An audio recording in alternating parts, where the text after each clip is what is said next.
paling utama adalah istri dan anak. Makanya di hadis sebelumnya kenapa ada kalimat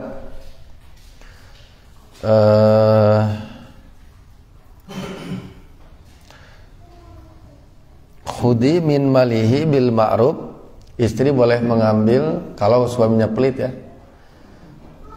dari harta suami secara ma'ruf, ma yakfiki wa yakfi baniki, yang mencukupimu dan mencukupi anakmu. Ini berarti tanggung jawab suami memberi nafkah itu adalah kepada istri dan anak. Kemudian ukuran nafkah itu adalah kecukupan. Yang kecukupan ini juga diukur dengan istilah bil ma'ruf.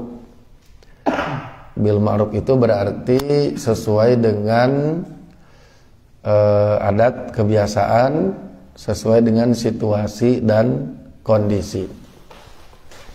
Nah, itu hadis kemarin yang kita bahas. Sekarang kita masuk ke hadis 1170.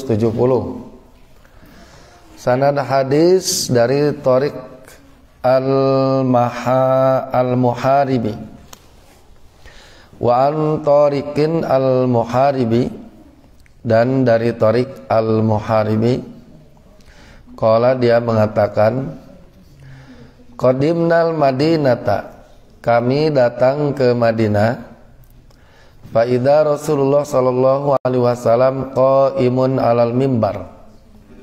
Ternyata pada saat datang Rasulullah sallallahu alaihi wasallam sedang berdiri di atas mimbar. Yakhtubun nasa, beliau sedang khutbah kepada orang-orang.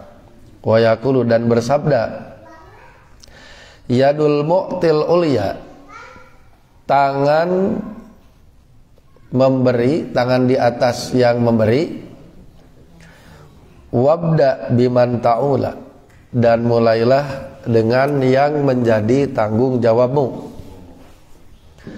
Ummaka, ibumu, wa abaka, dan bapamu, wa ukhtaka, saudarimu, wa akhoka, saudaramu, saudara laki-lakimu, summa adnaka, kemudian setelah itu berarti ke paman, ke sepupu gitu ya. Summa fa'adnaka, dan selanjutnya. Rawahun Nasai, hadis riwayat An-Nasai, wa sahahahu Ibnu Hibban, dan disahihkan oleh Ibnu Hibban, wa Daruqutni, dan oleh Daruqutni. Hadis ini kalau kita cermati, ini menunjukkan adanya tanggung jawab nafkah di luar istri dan anak. Jadi hadis ini secara khusus ditujukan kepada suaminya, kepada laki-laki. Kalau pemahaman nafkah kepada istri dan anak, mungkin kita semua juga paham dan ini maklum. Tetapi barangkali kalau pemahaman nafkah ini kepada ibu, bapak, saudari, saudara, nah ini yang mungkin bisa dibilang berat mungkin. Nah, mungkin cara pandangnya, walaupun ini disimpan di bab nafkah, tetapi barangkali lebih tepat ini adalah sebagai pengamalan di Quran, yaitu tentang ayat berkaitan dengan kerabatnya, wa ati dzal qurba haqqahu, dan berikanlah haknya kepada kerabat. Nah, hak yang dimaksud lebih diperjelas lagi kalau di surat Al-Baqarah 177 itu, wa atal mala ala hubbihi dzawil qurba. Ciri orang beriman itu, orang bertakwa itu, dan memberikan harta yang dia cintai kepada kerabat, kaum kerabat. Jadi yang paling pokok tentang bab nafkah itu tetap istri dan anak. Itu yang paling pokok. Apalagi kalau istri dan anak itu secara khusus penyebutannya menjadi tanggung jawab suami itu disebut pada ayat di surat An-Nisa tentang apa yang menjadi kewajiban suami, yang pada ayat Ar-rijalu qawwamuna 'alan nisa. Suami itu pemimpin bagi istri. Nah, nanti di lanjutan ayat ada kalimat wa bima anfaqu min amwalihim. Jadi secara khusus itu karena nafkah yang diberikan suami dari hartanya. Kemudian di hadis bahwa nafkah itu secara khusus tetap berkaitan atau menjadi hak istri. Di hadis itu ada redaksi seorang istri yang dilalaikan haknya dalam urusan nafkah, apabila dia kemudian katakanlah kalau zaman sekarang melakukan gugat cerai, itu didasarkan pada hadis istri boleh mengatakan kepada suami imma an tut'imani wa imma an tutlikoni. Apakah kamu mau memberi saya nafkah ataukah kamu akan mentalak saya? Ini maksudnya tentu berkaitan dengan betapa besarnya hak istri berkaitan dengan nafkah. Nah, begitu juga hadis kemarin yang kita bahas. Ketika suaminya pelit, sampai-sampai Nabi membenarkan istrinya untuk mengambil harta suami tanpa sepengetahuannya, secukup istri dan anak. Padahal kan sebetulnya itu kalau kita menyebutnya mencuri sebenarnya mah, karena mengambil di situ tanpa sepengetahuan suami. Tetapi pada hakikatnya itu adalah mengambil haknya ketika suami tidak memberikan hak istri. Maka dibenarkan istri mengambil haknya tanpa sepengetahuan suami. Berarti saking beratnya yang namanya kewajiban nafkah suami kepada istri, dan begitu besarnya hak istri terkait nafkah atas suami. Nah, oleh karena itu tetap yang disebut nafkah itu yang pokok adalah kepada istri, kepada anak, dan istri punya hak. Ya, tetapi tentu sekali lagi dikembalikan kepada istilah bil ma'ruf, menurut bagaimana yang berlaku dalam kebiasaan. Jadi tidak ada istilah angka berapa juta kah, ratus ribu itu bil ma'ruf.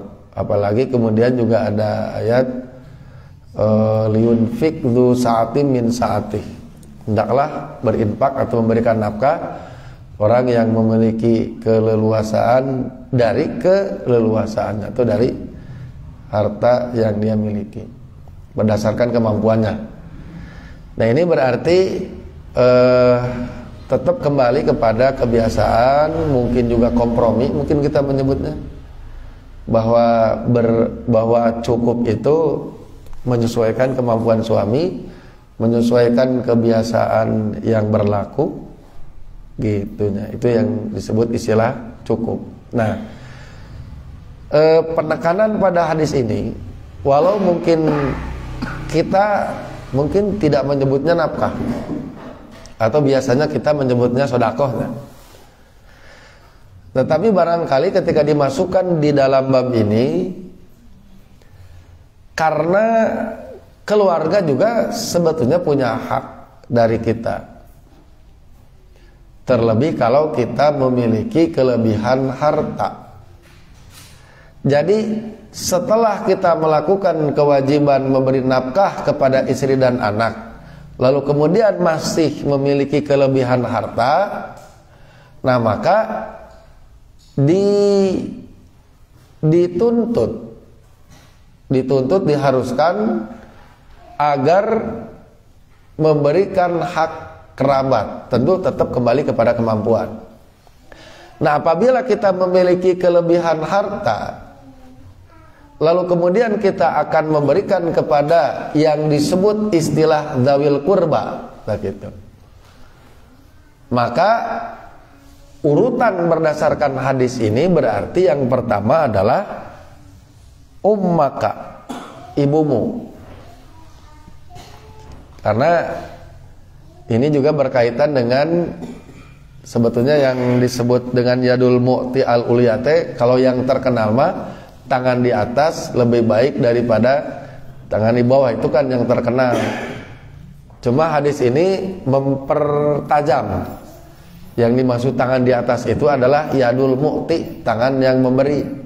Karena bisa jadi tangan di atas tapi nyomot gitu tah. Datangan di atas tapi nyomot gitu. Lain atau eta mah. Jadi tangan di atas itu ya ieu tafsirna. Tangan di atas adalah yadul mu'ti, tangan memberi gitu.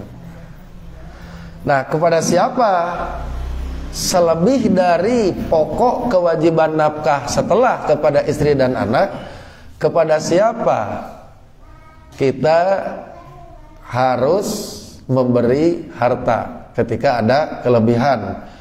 Utamakan pertama ummaka, ibumu.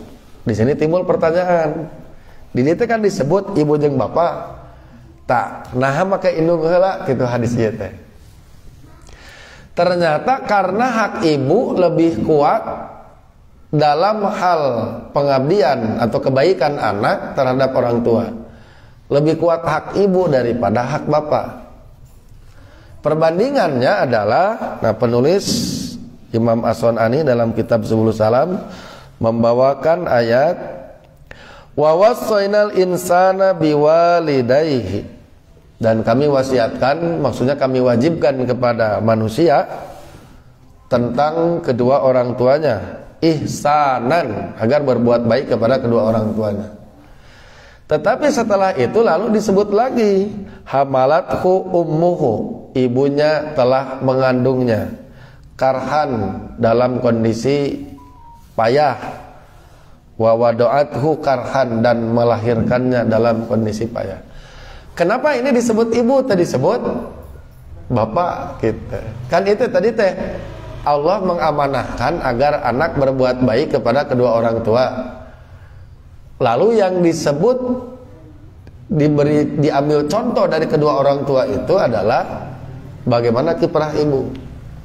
Nah, ini berkaitan dengan yang lebih berhak mendapatkan pengabdian anak, terutama berkaitan dengan masalah kelebihan harta. Antara ibu dengan bapak itu adalah ibu gitu. Diperkuat dengan hadis ketika ada pertanyaan dari sahabat kepada Nabi, man abarru, siapa yang berhak untuk saya berbakti kepadanya? Jawaban Nabi adalah ummuka. Lalu ditanya lagi, summaman, lalu siapa lagi? Jawaban Nabi adalah ummuka. Lalu ditanya lagi, summaman, lalu siapa lagi? Jawaban Nabi adalah ummuka, masih ibu. Summaman, lalu siapa lagi? Baru jawaban Nabi adalah abuka. Artinya hak ibu 3 kali lipat lebih diutamakan ketimbang hak bapak gitu. Jadi lamun anak boga duit leuwih teh nu kudu pangheulana dipika inget mah indungna gitu. Baru ketika dia lebih, barulah kepada bapaknya. Tapi sebaiknya kalau memang kita ingin berbuat baik kepada orang tua, kepada kedua-duanya sebaiknya.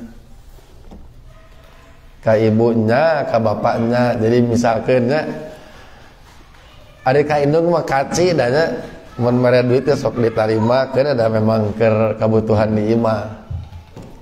Bro misalkan ka indung teh 200, 300, 500, 1 juta terserah temennya. Tah, kan ka bapak mah tak ulah lewat gitu.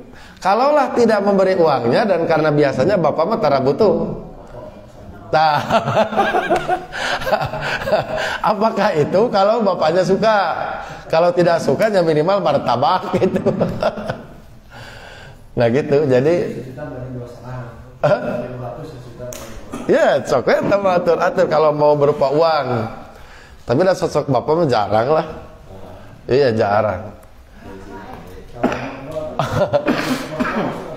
Ya, mertua sebetulnya kalau lihat hadis ini ya nggak masuk. Nanti mertua mah di ini yang di ujung hadis summa adnaka. Jadi bukan prioritas karena kan mertua ada anaknya.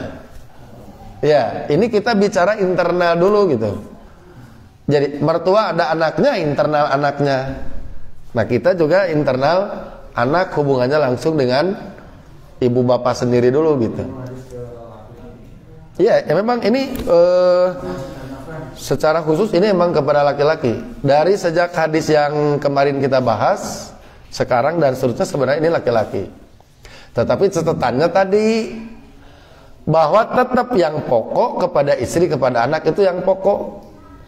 Makanya kenapa kepada istri kepada anak hadis nomor 1 dulu yang dibahas bab nafkah. Kalau di saya mah nomor 1, kalau di sini kan 1169. Kalau di saya mah nomor 1. Baru setelah itu hadis nomor 2, kalau di saya ini hadis nomor 2 baru masuk kepada kategori dzawil qurba. Dzawil qurba setelah kepada istri dan anak. Nah, dzawil qurba siapa dulu? Karena ini dzawil qurba kerabat itu banyak. Nah, urutan dzawil qurba yang pertama adalah ibu. Lalu kemudian bapak gitu. Memang biasanya kalau urutan itu kalaulah misalkan kita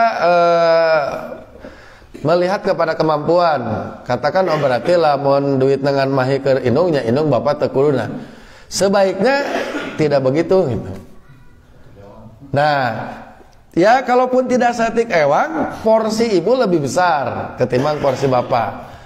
Dan saya yakin ari ngaranna bapak udah mau sirik lah gitu. Dan pasti nggak maklum. Cuma jangan sampai tidak mendapatkan porsinya. Walau untuk sekedar hal yang ya mungkin sepele gitu. Mungkin sepele sehingga tadi cek Mas Salik merokok sama gue udah sekarokok gitu nya, atau martabak atau durian misalkan. Ya pokoknya jangan sampai tidak gitu. Kalau uangnya lagi sedikit berarti tetapnya porsinya ibu lebih besar, bapak tetap ayah. Ya supaya karena kan gini, kedua orang tua itu tetap punya hak. Ibu bapak itu tetap punya hak. Hanya saja kalau dibandingkan maka ibu itu lebih punya hak ketimbang bapak gitu. Dan karena kan ari bapak mah kan dia tentu lebih punya harta, sumber penghasilan ketimbang ibu umumnya. Nah kemudian juga kan ari ibu mah kalaupun dia menerima katakanlah uang gitunya dari anaknya, anggar balik deh ke keluarga, ke bapak, tak gitu. Anggarnya balik deh, boh ke anaknya, boh ke bapak gitu. Ari bapak mah meureun soranganeun, tak gitu.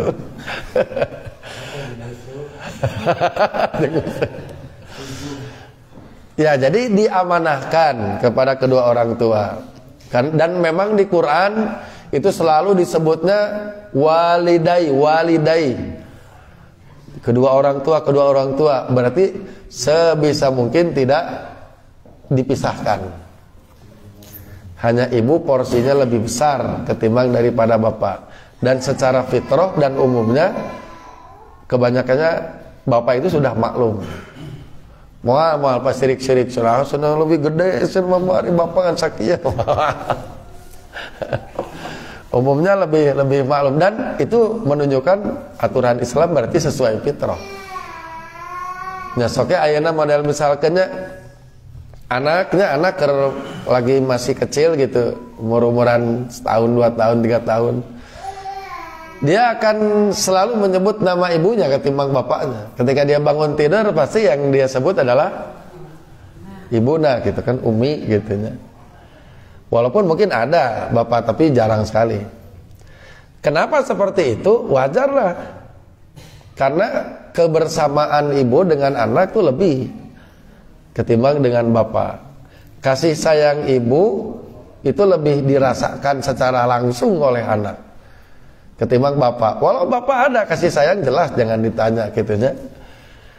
Tetapi lebih langsung terasa oleh anak kasih sayang dari ibu. Makanya memang bahaya gitunya sebenarnya lamun misalkan indung anak waduh ke bisa stres dua anak itu gitu. Baik anaknya maupun ibunya. Dan tidak jarang itu menimbulkan efek penyakit ya, sakit baik ke anak maupun ke ibu gitu. Nah, kemudian setelah kepada ibu dan kepada bapak, ceritanya ini masih memiliki kelebihan harta. Maka selanjutnya yang memiliki hak adalah kakak, saudarimu ketimbang saudara. Nah, ini kenapa saudari yang didahulukan bukan saudara gitu? Hah? Iya kan perempuan nih. Nah, kata Imam As-Sun'ani di kitab Subulus Salam ini, karena kalau kita lihat dari urutannya, ibu, bapak, saudari-saudari, saudari-saudara. Ibu dengan saudari umumnya itu tidak mencari nafkah atau tidak kerja. Ibu dan saudari umumnya tidak kerja. Sedangkan bapak dan saudara umumnya kerja. Nah, rumusnya adalah berarti dahulukan kerabat yang susah ketimbang kerabat yang berada. Nah, rumusnya gitu. Nah, karena umumnya perempuan itu tidak kerja dan yang pasti dia lebih butuh, maka dia diprioritaskan ketimbang saudara laki-laki. Tetapi kalau terjadi kebalikan, misal karena adi atau lancek awewe teh kawin kanu beunghar misalkan. Nah, iparna beunghar gitunya, si saudara laki-laki teh geuning ripuh gitu tah. Nah, maka ka laki-laki. Jadi ada rumus secara umum yang diambil. Tidak berdasarkan melihat urutan ini. Ya? Ya, jadi prioritasnya ini memang kalaulah urutannya urutan, kalau mungkin dilihat dari keadaan, maka rumusnya adalah siapa nih yang lebih susah ketimbang yang tidak. Itu jadi prioritas. Jadi ya kerabat, ya susah, nah, itu prioritaskan. Sekarang selanjutnya kemudian itu kan summa adnaka. Jadi selanjutnya adalah baru kerabat-kerabat yang lain. Nah, termasuk tadi mertua. Nah, mertua itu di tempat setelah di luar daripada prioritas yang disebut dawil kurba. Jadi dawil kurba itu lebih khusus ibu, bapak, adik, kakak gitu. Nah, nanti dinya mah nyambung ke mertua, nyambung ke emang, ke alo nyontos saya eta mah. Cuma dawil kurba mah penekanana ieu gitu. Nah, misalkan ada orang miskin yang butuh dan ada kerabat juga yang butuh. Ada orang miskin yang butuh, ada juga kerabat yang butuh, sama-sama butuh. Kira-kira yang mau diprioritaskan yang mana? tetap kerabat gitu cara mikirnya. Ya, jadi dalil utamanya tadi yang di Al-Baqarah 177. Wa atal mala ala hubbihi dawil qurba wal yatama wal masakin. Jadi tetap prioritas adalah dawil qurba. Kenapa di kita ada ungkapan cenah hari batur cenah diheulakeun, cenah ari dulur sorangan dihare-harekeun. Nah, saya curiga ini tidak paham. Bukan berarti mungkin tidak memberi kepada yang dekat. Tidak paham mana yang lebih prioritas antara mana saudara, mana orang lain. Jadi justru dalam ajaran Islam terkait dengan khusus mengeluarkan harta, infak, sedekah, kudu nepotisme gitu. Nepotisme teh kudu teh. Nepotisme KKN bukan korupsian kanan. Ya, enak. Kudu nepotisme teh yaitu mendahulukan yang ada hubungan kekerabatan. Itu. Jadi jangan sampai kita mendahulukan yang jauh, yang dekat. Tidak ada ayana naon mangke lamun maot mah komo terutama nu ngurus saha cing saw. Kayaknya ada moal batu. Ya Ustadz gak jadi penta ku keluarga ada. Artinya pasti tetap keluarga yang lebih peduli. Ketika kita ada masalah gitunya, yang lebih peduli tetap keluarga ketimbang orang lain. Terutama kalau ada ibunya pasti ibu, bapak, adik, kakak pasti tetap itu. Maka jangan sampai lebih mendahulukan orang lain ketimbang kerabat sendiri, dalam hal ini orang tua, adik, kakak gitu. Nah, walaupun memang di sini disimpan di bab nafkah, sekali lagi ini adalah tentang memberi setelah kewajiban nafkah pokok kepada istri dan anak terpenuhi dan menurut batas kemampuan gitu. Jadi jangan sampai begini. Ada ya kasus da ayeuna namanya sagara teh viral ayeuna mah. Di Instagram, di TikTok, di naon sagara teh viral ya status gitu tahu naon lah. Jadi ketika istri mengeluhkan karena si suaminya lebih mendahulukan ibunya dalam hal nafkah gitu, ketimbang dirinya. Nyapunten eta teh salah gitu.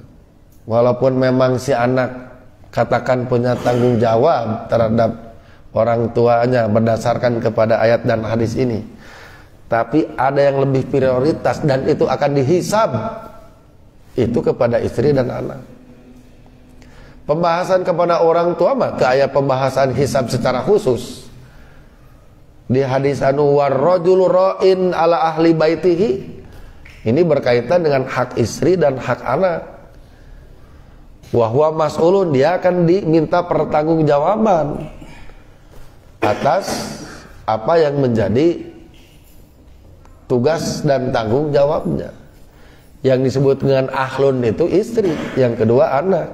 Makanya kenapa ada ayat ku anfusakum wa ahlikum, eta teh ka istri dan anak gitu. Artinya tetap harus mendahulukan istri dan anak. Suami teh baru kemudian ketika dia punya kelebihan harta, nah masuk ke ibu, prioritaskan ke bapak, saudari, saudara dan seterusnya. Nah urutannya mestinya begitu gitu ya. Karena kan kalau di pengadilan kita, di pengadilan agama, ketika ada istri gugat cerai, itu alasan-alasan selain masalah nafkah biasanya dipersulit. Tapi kalau ditulis alasan suami tidak memberi nafkah, udah tambah lancar jaya. Karena memang ada dalil khusus gitu, baik di Quran maupun di hadis. Misalkan suami nikah lagi, lalu si istri ingin gugat cerai karena nikah laginya itu, kemungkinan besar tidak akan dikabulkan. Karena menikah lagi itu tidak melanggar syariat. Tidak melanggar syariat. Tetapi kalau suami tidak memberi nafkah, maka langsung kita pasti dikabulkan gugatannya. Karena tidak memberi nafkah itu melanggar syariat, melanggar hak, dan secara sigoh taklik sudah dilapatkan, diucapkan di ujung buku nikah, itu ada dia siap ketika kemudian istrinya menggugat kalau tidak memberi nafkah. Makanya hati-hati urusan nafkah ke istri ke anak.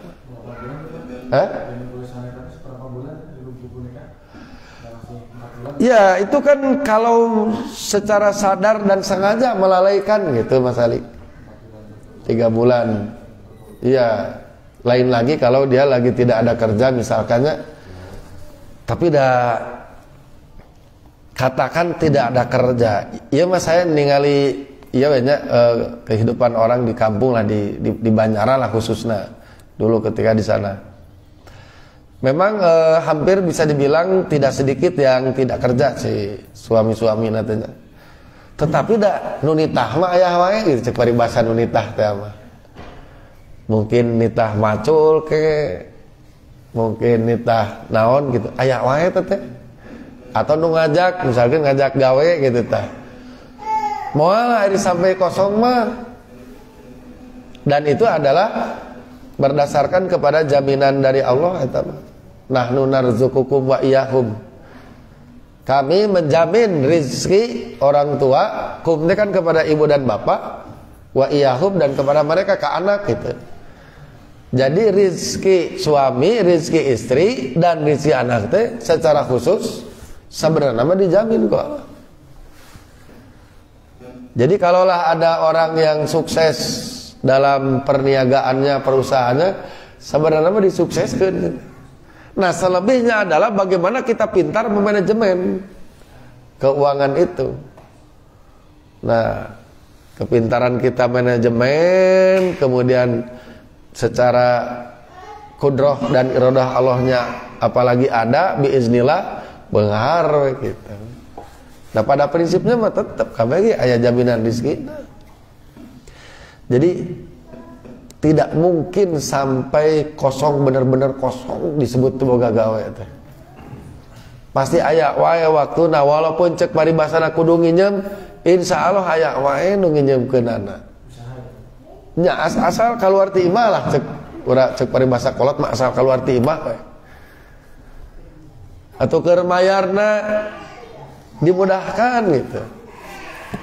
Tinggal bagaimana pandai memanage gitu. Itu saja. Sok sugan ikram jadi santri di dia bari boga pemajikan, bari boga anak gitu tah. Ayeuna mah heueuh aya jadi bos bosi ayeuna mah matak bau bosi ayeuna mah. Ya makan keur memeh jadi bos bosi mah. Nyamureun secara logika mah teu kahar ti mana. Tapi kan ya itulah cara Allah memberi rezeki dari jalan mana saja gitu. Tapi kalau memang watakna malas misalnya, malas gitu tidak mau kerja atau aya nu nyuruh ge ieu eta mah hese lain tulunganeun tanuk itu kudu digugat mah gitu. Tapi kalau ada yang ngajak mau, ada yang nyuruh oke.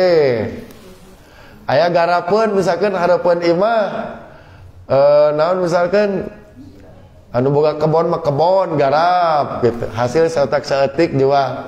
Atau lamun di Banjaran mah aya sawah, ngurek ka sawah. Ngurek kita teh hasilna bisa dijual. Nya beh belut teh mahal ayeuna nya. Nya bisa dijual. Lamun teu ngurek peutingna ieu naon ngaranna teh? Ngobor. Nya eta teh hasilna teh gede teh. Keur usum-usum halodok ieu jangan tutut. Lamun teu bekicot naon teh? Hah? Iya. Jadi sebetulnya ada saja jalan di tempat manapun kita ada. Yang penting mau kerja gitu teh. ulah eraan gitu. Nah eta jadi digugat cerai oleh istri karena tidak memberi nafkah itu lebih karena secara sadar melalaikan.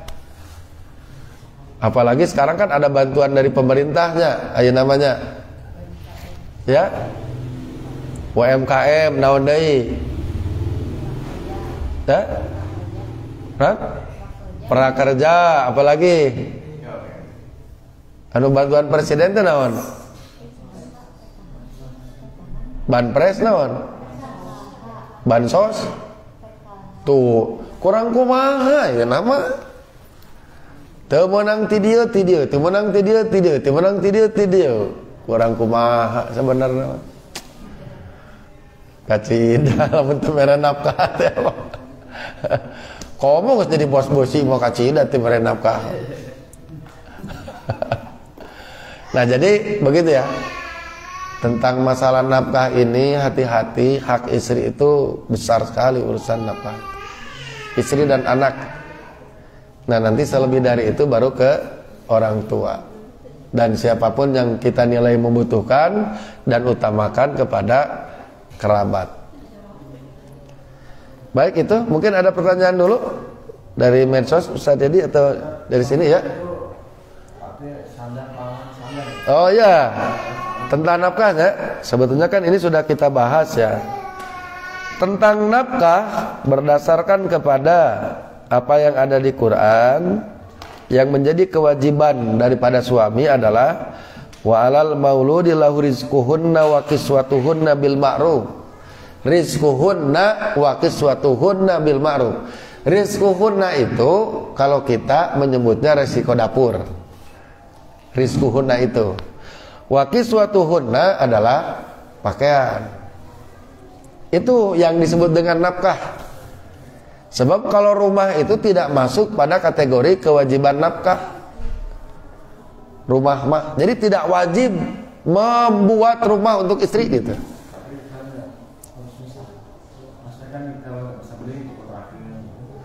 Itu oke, pokoknya itu wajib ya.